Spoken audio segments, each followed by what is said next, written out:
Freya Hollis woke up to the distinct feeling that she'd either died and gone to the worst possible afterlife, or she'd screwed up so monumentally that the universe itself had come to personally escort her to prison. Her eyelids felt like they'd been glued shut with industrial adhesive. Her mouth tasted like something had crawled in there, died, and then been resurrected just to die again out of spite. Every single muscle in her body screamed a symphony of absolute misery, and somewhere in the back of her skull, a marching band was rehearsing for what had to be the apocalypse. But none of that, absolutely none of it, explained why she could hear the sound of synchronized breathing outside her door. Freya cracked one eye open. White ceiling, sterile smell. Medical facility, then.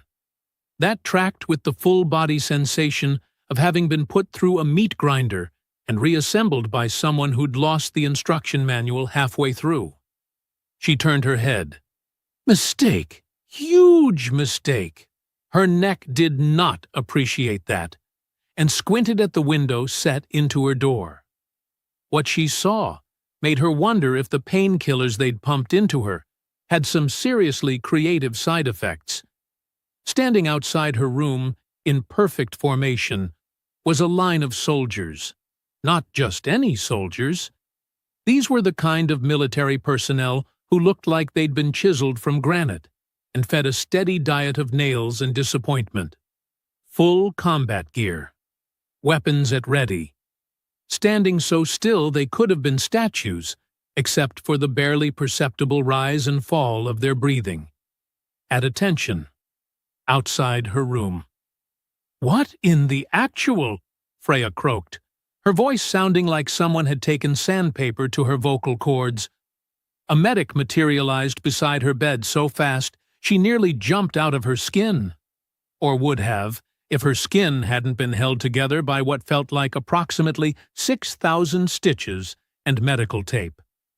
"Lieutenant Hollis," the medic said, and his voice had that weird quality people got when they were talking to someone they weren't sure was supposed to be alive. "You're awake. How are you feeling?" "Like I got into a fistfight with a cargo hauler and lost," Freya managed. "Why is there a platoon outside my door? Did I commit a war crime? Because I'm pretty sure I'd remember committing a war crime." The medic, his name tag read Lorne, which was somehow both official and entirely unhelpful, did something with his face that wasn't quite a smile and wasn't quite a grimace. "No war crimes, Lieutenant. They're standing guard." "Standing guard?" Freya repeated slowly, as if saying it slower would make it make sense. It didn't. Standing guard. Against what exactly? Rogue medical equipment? Aggressive Jell-O cups? Lorne did that face thing again. "It's complicated." "I've got time," Freya said, gesturing vaguely at her definitely not going anywhere body. "And also, a lot of questions, starting with, where am I? What happened? And why does everything hurt? You're at Firebase Olympus, Medical Wing. You've been unconscious for 3 days. And as for why everything hurts..." Lorne pulled up a hollow display that showed what Freya could only describe as a highlight reel of her body's greatest injuries. 2 cracked ribs, compound fracture in your left arm, severe lacerations across your back and shoulders, a concussion, and blood loss that should have killed you twice over. Freya stared at the display. Memories were starting to creep back in, fuzzy and disjointed like a film that had been cut up and reassembled in the wrong order. Ship. She'd been in her ship. Transport duty. Boring, routine, the kind of mission you could fly in your sleep. Except something had gone wrong. "The transport mission," she said slowly. "To the Uxari homeworld. We were taking diplomats for the trade negotiations." Lorne nodded, his expression carefully neutral, in a way that made Freya's instincts scream that something was very, very wrong. We got hit, Freya continued, fragments of memory slotting into place, like pieces of a puzzle she really didn't want to complete. Something came out of nowhere. Weapons fire. The ship. We went down. The Krexel, Lorne supplied quietly. They ambushed your convoy. Your ship crashed on the Uxari planet surface. You were the only survivor from your vessel. Freya felt her chest tighten. She'd had a co-pilot. Martinez. Young guy, fresh out of the academy, still excited about every mission like it was an adventure instead of a job. Martinez? She asked, even though she already knew the answer from Lorne's face. I'm sorry, Lieutenant. Freya closed her eyes, took a breath that hurt more than her ribs could account for, opened them again. There'd be time to process that later, when she wasn't in a medical bay with a platoon of soldiers outside her door for reasons no one wanted to explain. After the crash, she pressed. What happened after the crash? Lorne glanced at the door, then back at her. Commander Tolk wants to be the one to brief you on that. He's on his way. That's the second time someone's avoided answering my questions, Freya said. And I'm starting to get the feeling I did something either spectacularly heroic or spectacularly stupid. Given my track record, I'm betting on stupid. As if summoned by the accusation, the door to her room slid open with a hiss that made her headache spike. The soldiers outside snapped to even more rigid attention, which Freya hadn't thought was physically possible. Commander Tolk walked in, and Freya had to resist the urge to salute from her prone position. Tolk was the kind of officer who looked like he'd been military in a past life, current life, and probably his next 3 reincarnations. Broad-shouldered, steel-haired, with a face that had forgotten how to smile sometime around the turn of the century. He stopped at the foot of her bed and just stared at her. Not with anger, not with disappointment, with something that looked unsettlingly like awe. Lieutenant Hollis, he said finally, his voice like gravel being mixed in a cement truck. You have caused, quite possibly, the largest diplomatic incident in human-Uxari relations. Sir, Freya said weakly, I was unconscious for 3 days. I don't think I can be held responsible for— You saved their cubs, Tolk interrupted, and his tone made it clear this wasn't an accusation. It was a statement of fact that had apparently rewritten several chapters of interstellar politics. Freya blinked. Cubs. The word triggered something in her memory. Small shapes in the darkness. Crying. Trapped. Oh no. After your ship crashed, Tolk continued, seeing the recognition dawn on her face. You somehow managed to extract yourself from the wreckage. You were injured. Badly injured. But mobile. You should have activated your emergency beacon and waited for extraction. But I didn't, Freya said slowly, more memories filtering back through the haze. No, Tolk agreed. You didn't. Instead, you stumbled into an Uxari settlement that was under attack by Krexel forces, and in that settlement, you found a group of Uxari cubs trapped in a collapsed shelter. Freya remembered now, the sounds of weapons fire in the distance, the settlement burning, and those cubs, massive even as children, covered in fur, with eyes too big and terrified in a way that transcended species. 3 of them, trapped under rubble, crying for their parents. I couldn't just leave them, Freya said, and it came out almost defensive. No, Tolk said, and there was something complicated in his expression. You couldn't. So instead, you spent, according to the Uxari military reports, approximately 2 hours digging them out by hand. Then, when Krexel forces started closing in on your position, you rigged your emergency beacon to create a false distress signal that led them away from the cubs. That part's a bit fuzzy, Freya admitted. Then, Tolk continued like she hadn't spoken, you stayed with those cubs, defended them for nearly 6 hours against multiple Krexel incursions, using nothing but a sidearm, debris from your crash, and what the Uxari are now calling suicidal human tenacity. It wasn't suicidal, Freya protested. It was just… they were kids. What was I supposed to do? Tolk's expression did something complicated. Most people, Lieutenant, would have hidden, waited for rescue, prioritized their own survival. They were kids, Freya repeated, as if that explained everything. In her mind, it did. Usari cubs, Tolk said carefully, are considered sacred in their culture. Protecting another family's cubs is their highest honor, higher than any military achievement, higher than any political office. It's the foundation of their entire civilization. Freya felt a sinking sensation in her stomach that had nothing to do with her injuries. Commander, why are there soldiers outside my door? Because, Tolk said, with the air of someone delivering news he still didn't quite believe. The 3 cubs you saved have declared you their guardian heart, and they're not the only ones who want to ensure your safety.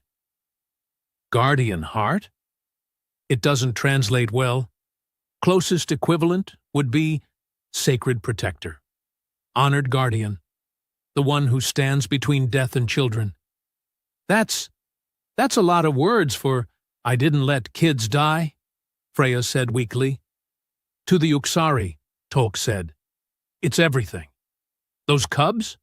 One of them is the daughter of planetary governor Herm. Another is the son of their chief military commander. You didn't just save random children, Lieutenant. You saved the future leadership of their planet. Freya let her head fall back against the pillow.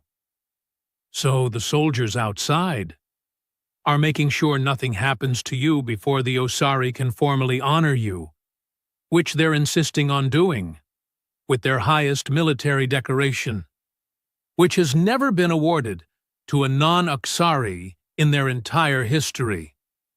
I just wanted to fly cargo routes, Freya said to the ceiling. Nice, boring cargo routes.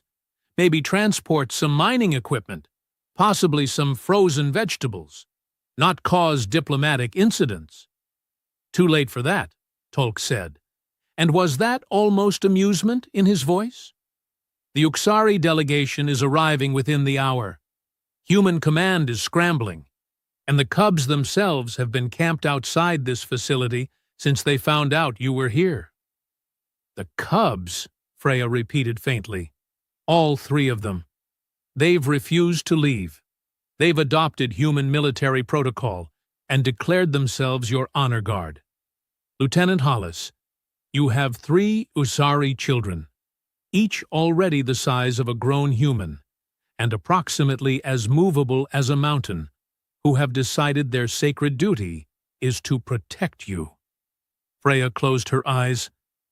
I think I need more painkillers. I think, Tolk said, you need to prepare for the strangest debriefing of your military career. Over the next hour, as Lorne poked and prodded and ran scans that made interesting beeping noises, Freya's memories stopped being polite fragments and started becoming a full-blown assault of sensory overload. She remembered the impact. Not just remembered.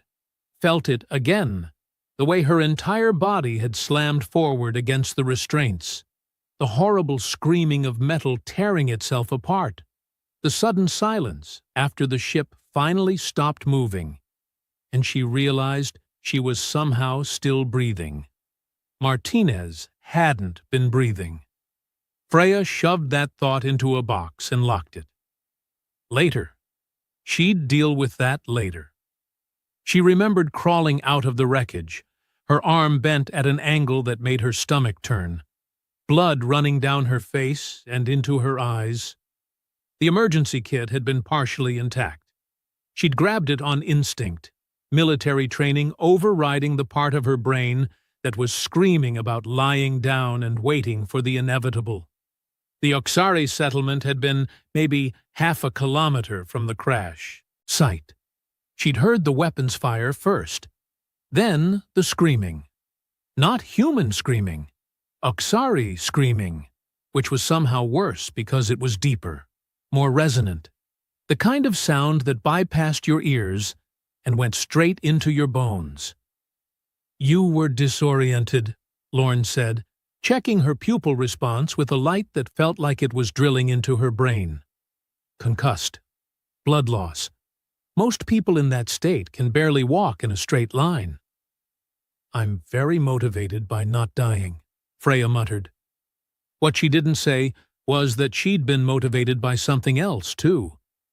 The settlement had been small, residential, and Krexel forces didn't distinguish between military and civilian targets. They were raiders, scavengers, the kind of species that measured success in body counts and stolen resources. Freya had stumbled into the settlement expecting to find a place to hide. Maybe scavenge supplies. Definitely activate her beacon, where the signal wouldn't be blocked by the crash debris. Instead, she'd found carnage. Buildings collapsed, fires burning, bodies, Oxari civilians, massive and furry and very, very dead. The Krexul had hit fast and brutal, the way they always did. And in the middle of all that destruction, she'd heard it. A sound that cut through the concussion and the pain and the overwhelming urge to just sit down and give up. Crying. Not adult crying, child crying, cubs crying. "I followed the sound," Freya said aloud, the memories coming faster now. "There was a building, half collapsed, residential structure. I could hear them inside." Tolk, who'd been standing silently by the window, turned. The shelter had taken a direct hit. Support beams collapsed. According to the Uxari reports, it should have been completely inaccessible. "It nearly was," Freya said, "but there was a gap, small enough that I could get through." Barely. She remembered squeezing through debris, ignoring the way sharp edges tore at her already injured body. Remembered the darkness inside, lit only by small fires, and remembered the 3 cubs huddled in the corner, covered in dust, eyes wide with terror. Uxari cubs weren't small. Even at what Freya later learned was roughly 5 years old in human terms, they were already the size of adult humans. Covered in thick fur that ranged from deep brown to almost black. They had the same broad shoulders and powerful builds as their adult counterparts, just smaller, with bigger eyes, and voices that cracked with fear. "Hello," Freya had said stupidly, because what else do you say to terrified alien children when you're bleeding out and the world is ending outside? The cubs had stared at her. One of them, the smallest, with fur that was almost russet in the firelight, had made a sound that was half growl, half whimper. "It's okay," Freya had said, which was possibly the biggest lie she'd ever told. "I'm going to get you out of here." "You spent 2 hours moving debris," Tolk said, pulling Freya back to the present. "Uxari engineers later examined the site. They said what you did should have been structurally impossible. The weight alone—" "Adrenaline is a hell of a drug," Freya interrupted. "Also, spite. Never underestimate spite." What she remembered most wasn't the pain or the effort. It was the way the cubs had watched her. Silent after that first sound.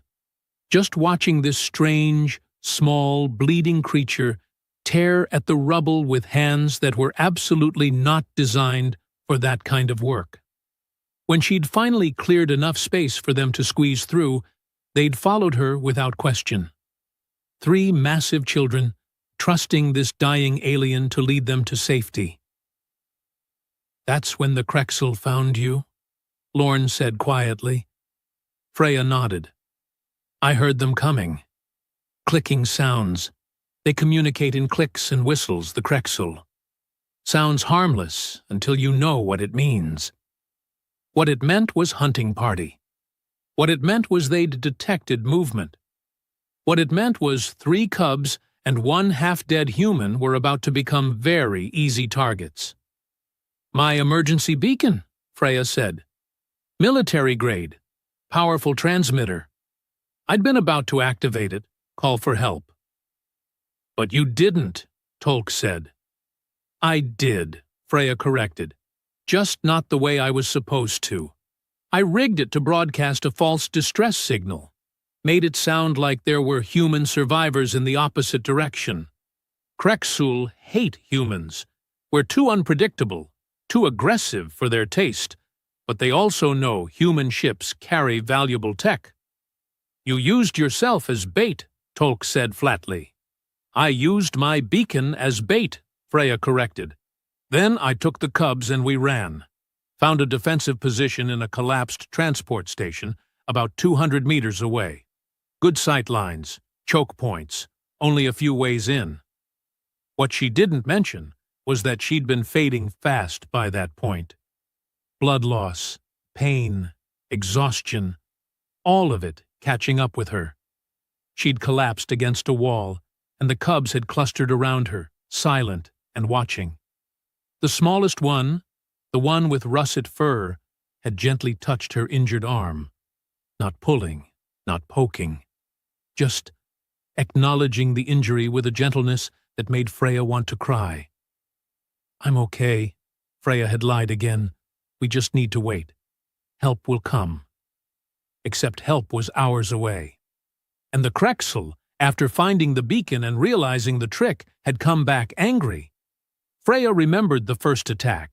3 Krexul scouts, clicking and hissing their rage. They'd come through the east entrance, and Freya had been ready with her sidearm.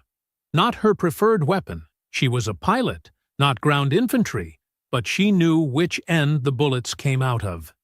She'd killed the first one with a shot that was more luck than skill. The second had made it within 3 meters before she'd dropped it. The third had retreated, but Freya knew it wouldn't be for long. "They kept coming," Freya said softly. "Wave after wave. Not big attacks. They're not stupid. Just testing, probing, trying to find a weakness." She'd used everything. Debris as traps, her jacket as a decoy. At one point, she'd used her helmet as a projectile, throwing it to distract a Krexul long enough to get a clean shot. The cubs had stayed behind her the whole time, completely silent.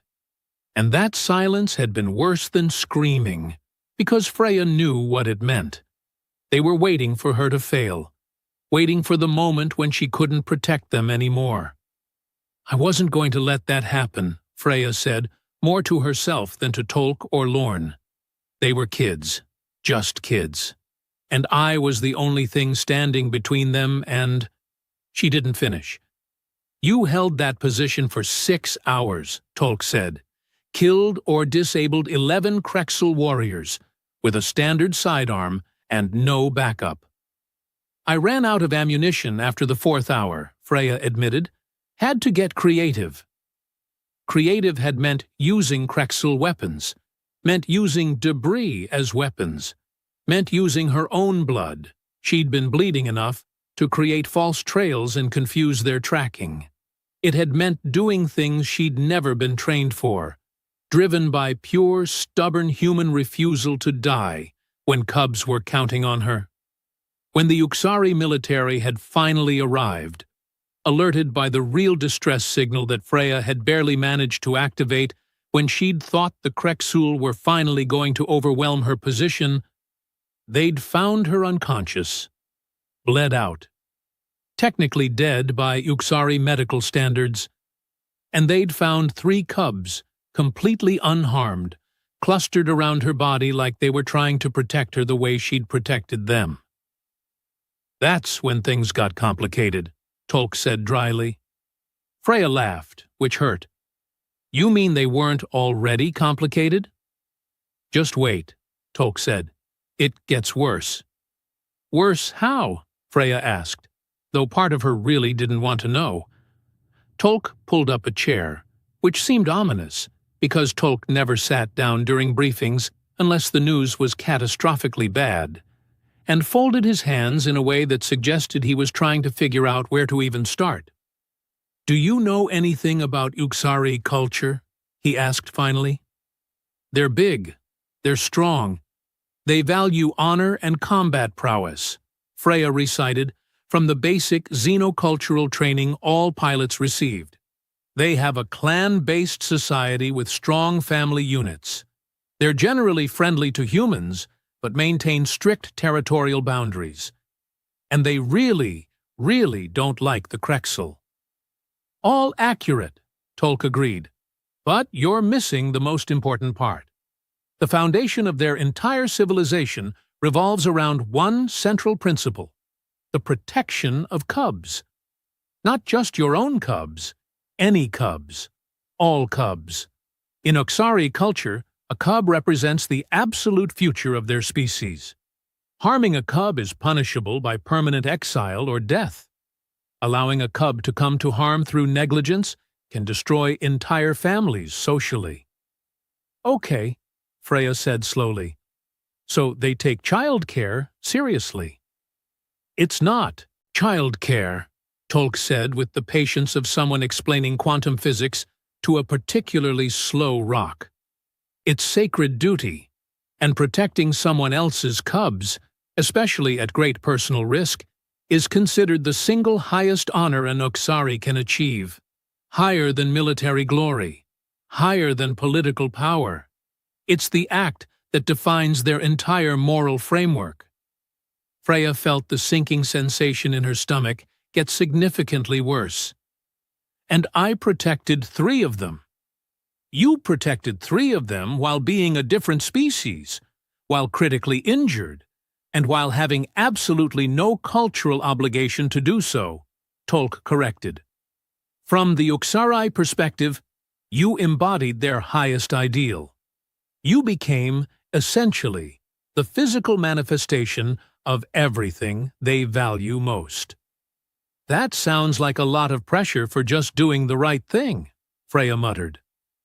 "The cubs you saved," Tolk continued, ignoring her discomfort, "are named Maki, Polth, and Jin.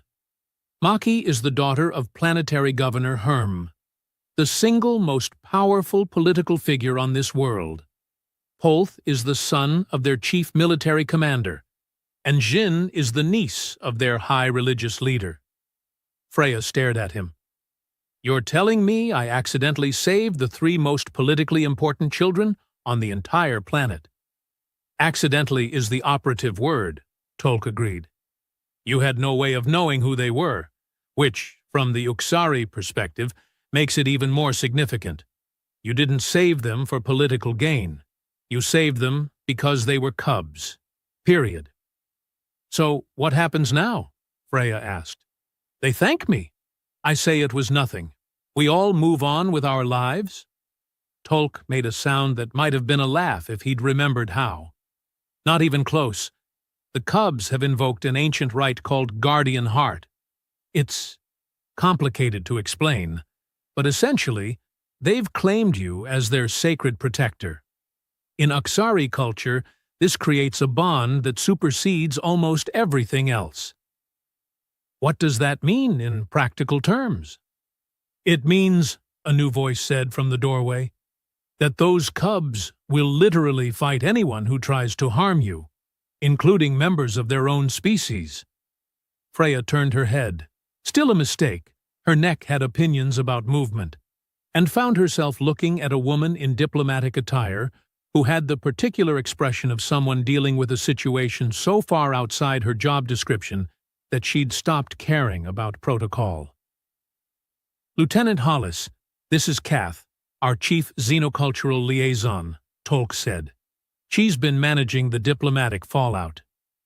"Managing is a generous word," Kath said, walking into the room with the energy of someone who'd been running on coffee and spite for 3 days straight. "What I've been doing is standing between 2 civilizations who are both losing their minds in completely different ways. "Explain," Tolk ordered. Kath pulled up a holographic display that showed what looked like an organizational chart having a nervous breakdown. The Uxari government wants to award Lieutenant Hollis the Mark of the First Shield. It's their highest military honor, never awarded to a non-Uxari, ever. Giving it to a human is unprecedented and has sparked approximately 6 different political factions into heated debate about tradition versus evolution of cultural values. "Fun," Freya said weakly. "Meanwhile," Kath continued, "Human Command is panicking because they don't know how to handle this. Accept the honor, and we're potentially inserting ourselves too deeply into Uxari internal politics. Refuse it, and we insult their entire culture. Both options have significant diplomatic ramifications." "What do I want?" Freya asked. Both Tolk and Kath looked at her like she'd asked what color the sky was. "What you want is unfortunately not the driving factor here," Kath said gently. "The Cubs want you honored. The Uxari government wants you honored. Refusing would be seen as rejecting their highest cultural values. So I'm being forced to accept a medal." "You're being forced to accept a cultural adoption," Kath corrected. "The Mark of the First Shield isn't just a medal. It comes with legal rights across all Uxari territory. It means you're considered an honorary member of their species for legal and cultural purposes. It means Uxari will treat you with the same respect they'd give their own military heroes. And it means, this is the big one, you're now considered extended family to every cub you saved." Freya felt her brain trying to process that, and failing. "Extended family?" "The Cubs have declared you their guardian heart," Kath said. "That's a permanent bond. They will consider you family for the rest of their lives.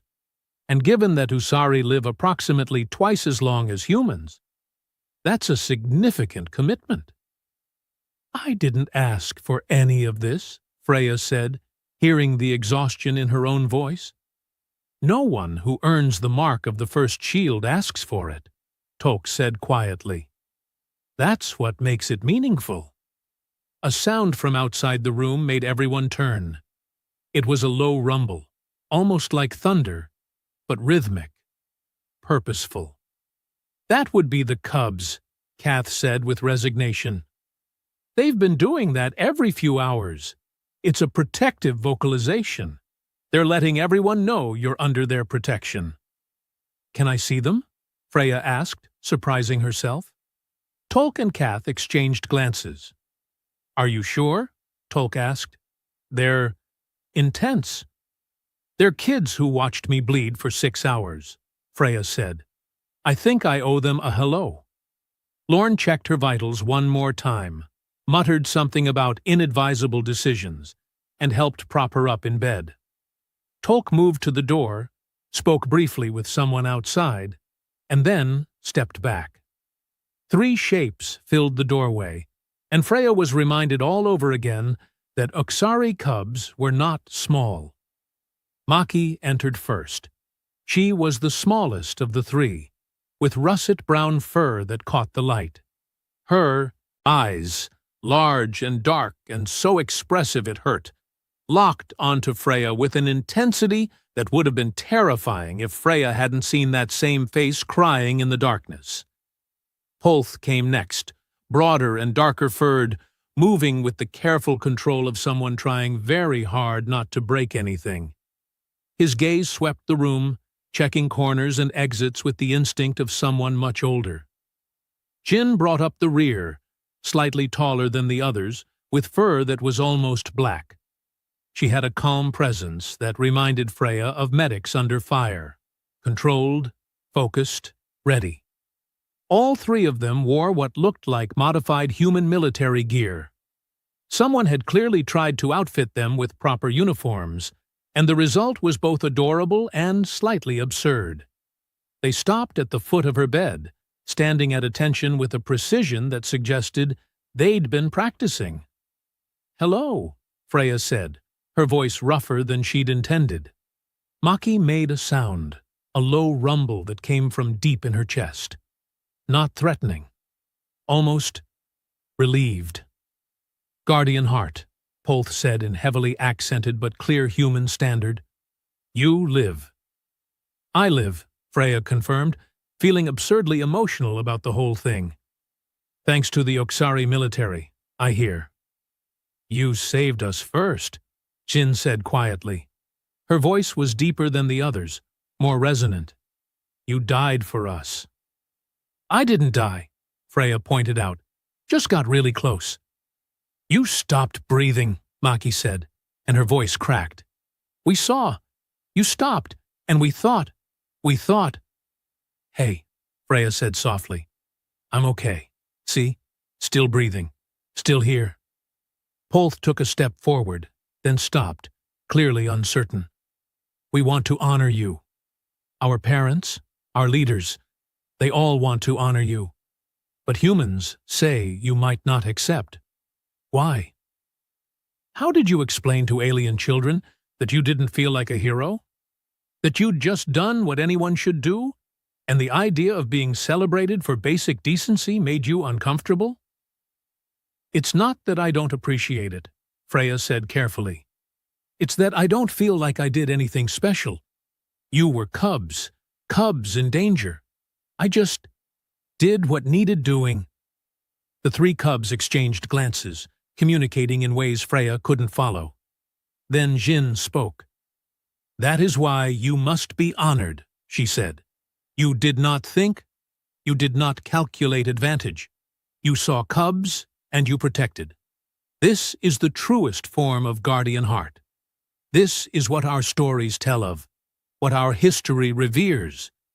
You are what we aspire to be." Freya felt something in her chest tighten. "I'm just a pilot. I fly ships. I'm not special." "You are guardian heart," Maki said firmly, with all the conviction of a child who'd made up their mind and wasn't going to be swayed. "You are ours. We claimed you. No one can unclaim." "Our parents want to give you the mark," Polth added. "It is our highest honor. You must accept. Please." And there it was, not a political demand, not a cultural obligation, just three kids who'd watched someone bleed for them, asking that person to accept recognition. Freya looked at Tolk, who had the decency to look sympathetic. Looked at Kath, who gave the smallest shrug. Looked back at the three massive, furry children who were watching her with hope and determination. "Okay," Freya said quietly. "I'll accept. But only if you three stop standing guard outside my room like I'm going to vanish. You need rest, too."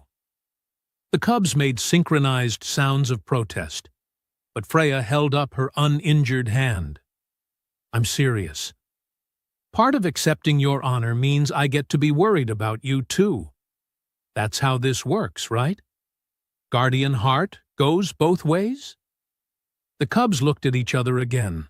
Then, slowly, all three of them made a sound that was somewhere between a purr and a rumble. Agreement, Freya realized. Affection. "We will rest," Jin said. "But we will return.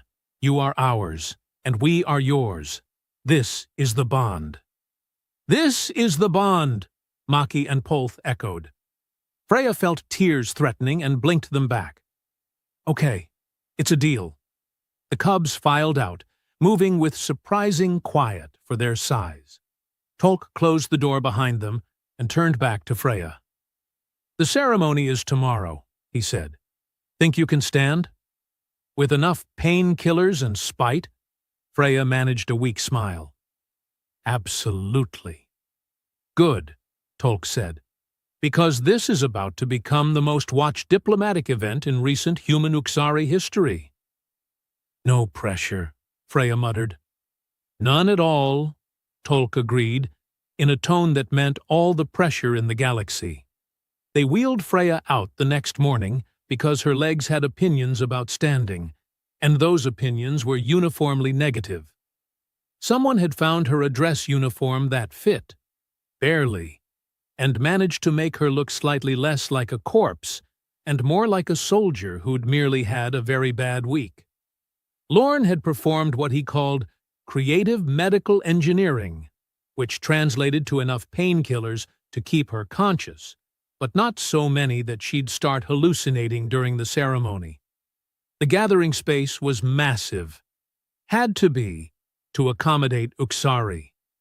They weren't a small species under the best circumstances, and when you packed several hundred of them into one area, along with human military personnel and various diplomatic staff, the result was controlled chaos with excellent acoustics.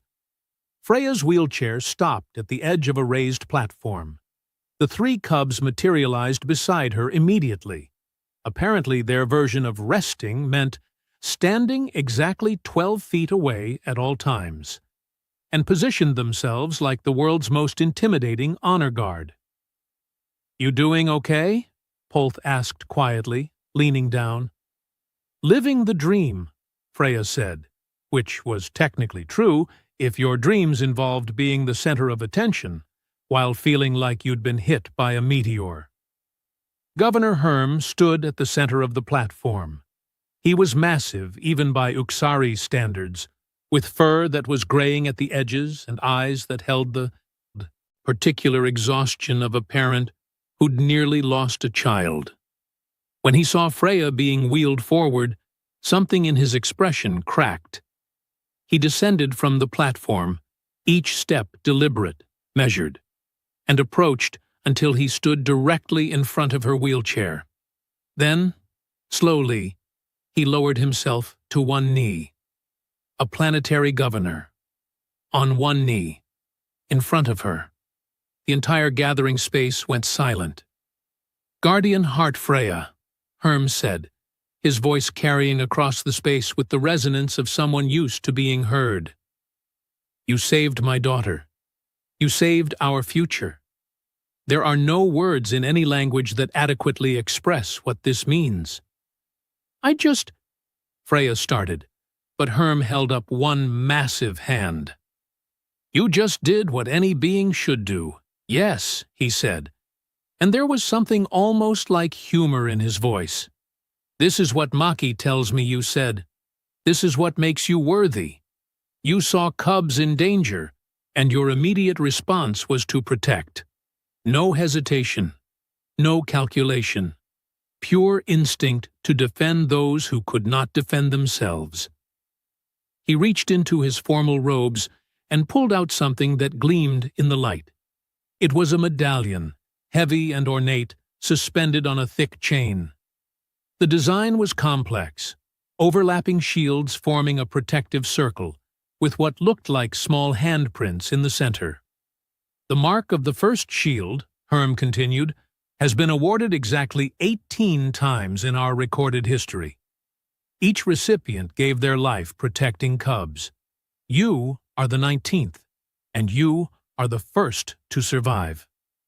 That information hit Freya like a physical blow. "I'm sorry? The first to survive?" "The mark is awarded posthumously," Kath whispered from somewhere behind her. "You broke their entire award system by not dying." "Overachiever," Freya muttered. Herm's expression shifted. Uxari didn't smile the way humans did, but there was warmth there. "You also," he said, "are the first non-Uxari. The first guardian heart claimed across species. This honor comes with responsibilities and rights. You will be considered family to all Uxari. Our territories are your territories. Our protections extend to you. And these cubs," he gestured to Maki, Polth, and Jin, "are now bound to you as you are bound to them." "For how long?" Freya asked. "For life," Herm said simply. "Theirs and yours. This is the bond of Guardian Heart. It does not break." Freya looked at the three cubs. Maki was crying, silent tears running down her fur. Polth stood rigid, clearly fighting his own emotions. Jin met her gaze and nodded once, firm and certain. "Okay," Freya said, because what else could she say? "I accept." Herm rose and carefully placed the medallion around her neck. It was heavy, heavier than she'd expected, and warm from his hands. The moment it settled against her chest, every Uxari in the room made a sound. A rumble that started low and built, resonant and powerful, vibrating through Freya's bones. It was approval, honor, welcome. Then the human delegation did something Freya hadn't expected. They saluted. Every single human soldier, officer, and diplomat snapped to attention and saluted her. Tolk stepped forward. "Lieutenant Freya Hollis, by order of Human Military Command, and in recognition of exceptional valor in the protection of Allied civilians under combat conditions, you are hereby promoted to the rank of Captain." "You're kidding," Freya said faintly. "I never kid about paperwork," Tolk replied. "You'll also be receiving the Star of Valor, the Humanitarian Service Medal, and probably 36 other awards once the bureaucracy catches up with current events." "I don't want awards," Freya said, louder than she'd intended. "I didn't do this for glory or recognition or—" "We know," Herm interrupted gently. "That is precisely why you deserve them." The ceremony should have ended there. Protocol-dictated speeches, formal acknowledgments, probably some kind of reception with food Freya couldn't eat, and conversations she didn't want to have. Instead, a human officer, someone Freya didn't recognize, wearing medals that suggested he spent more time at desks than in ships, stepped forward with a smile that made her instincts scream. "This is wonderful," he said, his voice carrying that particular politician quality that made every word sound rehearsed. "Captain Hollis, your story is exactly what we need. A human hero, protecting alien children, bridging our species. We'd like to feature you in our next recruitment campaign. Show the galaxy what humanity stands for." The room went very, very quiet. Freya felt something cold settle in her chest. "No." The officer's smile didn't waver. "I understand you're overwhelmed, but this is an opportunity to—" "I said no." Freya's voice was flat. "You want to use what happened. Use those cubs, use Martinez's death, use all of it. For propaganda?" "Not propaganda," the officer said smoothly. "Inspiration. Your actions represent the best of—" "My actions," Freya interrupted, "represent doing the bare minimum. I saw kids who needed help, and I helped them. That's it. That's the whole story. There's no glory here, no recruitment message, just a pilot who couldn't walk away from cubs who were crying." She looked out at the gathered crowd, humans and Uxari both. "You want to honor what happened? Then stop making it about politics, or recruitment, or diplomatic advantage. I didn't save those cubs because they were Uxari, or because it would look good for humanity. I saved them because they were children. Period. And if that's not something every being in this room would do, human, Uxari, doesn't matter, then we're all failing at something fundamental." The silence stretched. Then Maki stepped forward and placed one massive hand on Freya's shoulder. "Guardian Heart speaks truth," she said clearly. "This is why we claimed her. Not because she is human, because she saw cubs and protected. This is the only thing that matters." Polth and Jin moved to flank her wheelchair. 3 cubs, creating a physical barrier between Freya and the humans who wanted to use her story. Herm made a sound that might have been approval, or amusement, or both. "My daughter is wise. This ceremony is concluded. Guardian Heart Freya needs rest, and we need to stop treating sacred bonds like political opportunities." The crowd began to disperse, but Freya caught the expressions. Some humans looked embarrassed, others thoughtful. The Oxari looked satisfied, like she'd passed some test she hadn't known she was taking. Tolk appeared beside her wheelchair. "You just told off a 2-star general in front of 2 species worth of witnesses." "He deserved it," Freya said. "Absolutely he did," Tolk agreed. "You're going to be a nightmare to command." "Looking forward to it, sir." They wheeled her back toward the medical facility, the cubs following like shadows. Halfway there, Jin spoke up. "Guardian Heart Freya?" "Just Freya is fine." "Freya," Jin corrected carefully, "we have gifts. For your ship. For when you return to flying." "You don't need to—" "We want to," Maki interrupted. "Please, it is tradition. Guardian receives gifts from cubs." When they finally got her back to her room, the gifts turned out to be 3 things.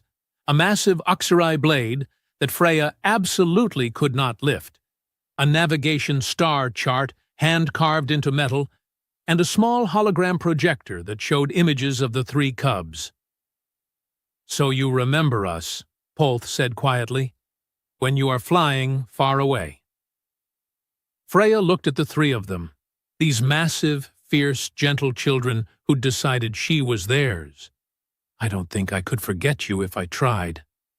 "Good," Maki said firmly, "because we are not forgetting you either. You are Guardian Heart.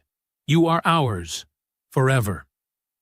"Forever," Jin echoed. "Forever," Polth agreed. Freya touched the medallion at her chest. Heavy, warm, real. "Forever," she said finally. "I can work with that."